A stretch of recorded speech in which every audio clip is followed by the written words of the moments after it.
76वें गणतंत्र दिवस पर मुख्य अतिथि हो सकते हैं इंडोनेशिया के राष्ट्रपति प्रबोवो। जानेंगे आखिरकार प्रबोवो के नाम से चाइना इतना चिढ़ता क्यों है। जहां एक तरफ ये सब कुछ चलता है तो वहीं दूसरी तरफ यूरोप अब पूरी तरीके से भारत के शरण में आया है और भारत की मदद भी कर रहा है। जियोपॉलिटिक्स में बहुत कुछ चल रहा है, हमेशा की तरह जानने को मिलेगा बहुत कुछ। आइए जानते हैं इन खबरों को विस्तार से। भारत 26 जनवरी 2025 को अपना 76वां गणतंत्र दिवस मनाने जा रहा है। इस मौके पर हर साल की तरह इस बार भी नई दिल्ली के कर्तव्य पथ पर भव्य परेड का आयोजन किया जाएगा, जिसमें देश की सांस्कृतिक विविधता और सैन्य शक्ति का प्रदर्शन होगा। हर साल दूसरे देशों के कई नेता इस परेड में हिस्सा लेने आते हैं और भारत के विशाल गणतंत्र का भव्य समारोह देखते हैं। इस बार भी भारत सरकार कई विदेशी मेहमानों को निमंत्रण भेज रही है। खबर है कि इस बार 76वें गणतंत्र दिवस पर मुख्य अतिथि के रूप में इंडोनेशिया के राष्ट्रपति प्रबोवो सुबियांतो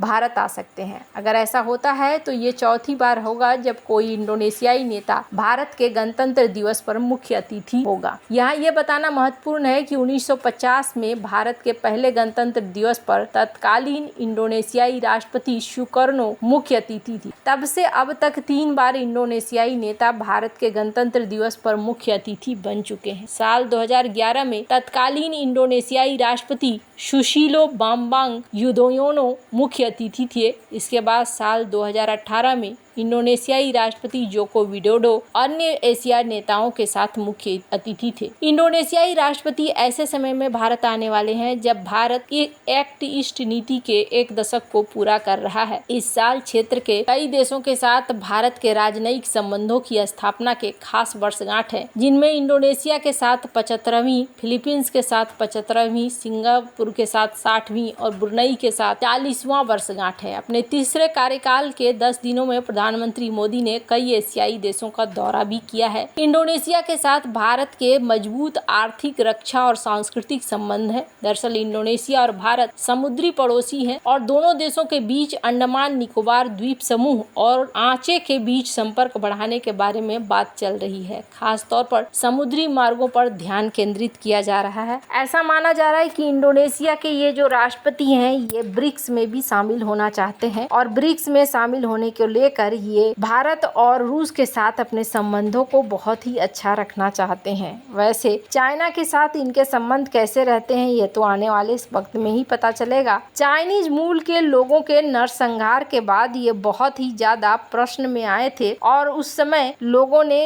इनके ऊपर सवाल करना शुरू कर दिया था। आपको हमने पहले भी बताया है कि ये एक आर्मी जनरल थे और एक ऐसे आर्मी जनरल जिन्हें काफी टफ माना जाता है। चाइना में लोग इन्हें पसंद नहीं करते थे। काफी साल तक इन्होंने अपने आप को ही देश से निकाल दिया था, लेकिन फिर ये बाद में वापस राजनीति में एक्टिव होकर आए और राजनीति में एक्टिव होने के बाद इन्होंने धीरे धीरे रक्षा मंत्री तक का पोजीशन हासिल कर लिया और आज की डेट में ये राष्ट्रपति बन चुके हैं इंडोनेशिया के। भारत यहाँ पर अपनी नीतियों को नहीं छोड़ रहा है। एक्ट ईस्ट के तहत भारत जिस तरीके से पुराने फॉर्म में चल रहा था उसी फॉर्म में अपने दोस्त देशों को चाइना के इर्द गिर्द बनाता जा रहा है, जो कि बहुत ज्यादा जरूरी है। वैसे आने वाले समय में इन चीजों को लेकर जो बातें हैं वो समझ में आएंगी। जहां एक तरफ ये सब कुछ चल रहा है वहीं दूसरी तरफ हाल ही में डेटा और एनालिटिक्स फर्म कैपलर की एक रिपोर्ट के मुताबिक भारत यूरोप का सबसे बड़ा रिफाइंड फ्यूल सप्लायर बन गया है और ने सऊदी अरब को पीछे छोड़ दिया है। डेटा से पता चला है कि यूरोप की भारतीय क्रूड ऑयल प्रोडक्ट्स पर निर्भरता बढ़ गई है। इसका मुख्य कारण पश्चिमी देशों द्वारा रूसी तेल पर लगाए गए प्रतिबंध है। ऐतिहासिक रूप से देखें तो सऊदी अरब ने ग्लोबल लेवल पर तेल सप्लाई में एक प्रमुख स्थान बनाए रखा है। हमेशा दुनिया के टॉप तेल उत्पादकों में शामिल रहा। हालांकि यूरोपीय देशों द्वारा रूस पर लगाए गए प्रतिबंधों के कारण वैकल्पिक सोर्स के तलाश के कारण भारत ने तेजी से अपने दायरे का विस्तार किया। भारत रूस से बड़ी मात्रा में क्रूड ऑयल खरीद रहा है, उसे रिफाइन कर यूरोप के देशों को बेच रहा है। कैपलर के डेटा के मुताबिक भारत ने यूरोप का तेल आयात 3,60,000 बैरल प्रतिदिन पार कर गया है। अगले साल अप्रैल तक यह डेटा बढ़कर 20 लाख बैरल के पार होने की उम्मीद है। रिपोर्ट के मुताबिक रूस यूक्रेन युद्ध के वक्त यूरोप को भारत रोजाना 1,54,000 बैरल फ्यूल का एक्सपोर्ट करता था। रूस यूक्रेन युद्ध शुरू होने होने पर इसमें बढ़ोतरी हुई है और रोजाना 2 लाख बैरल हो गया है। भारत की रिफाइनरियों ने हाई क्वालिटी वाले रिफाइंड फ्यूल प्रोडक्ट्स की सप्लाई में इजाफा किया है। इससे भारत ने सऊदी अरब को पछाड़ दिया है। आने वाले वक्त में इसमें और भी तेजी आ सकती है। अमेरिका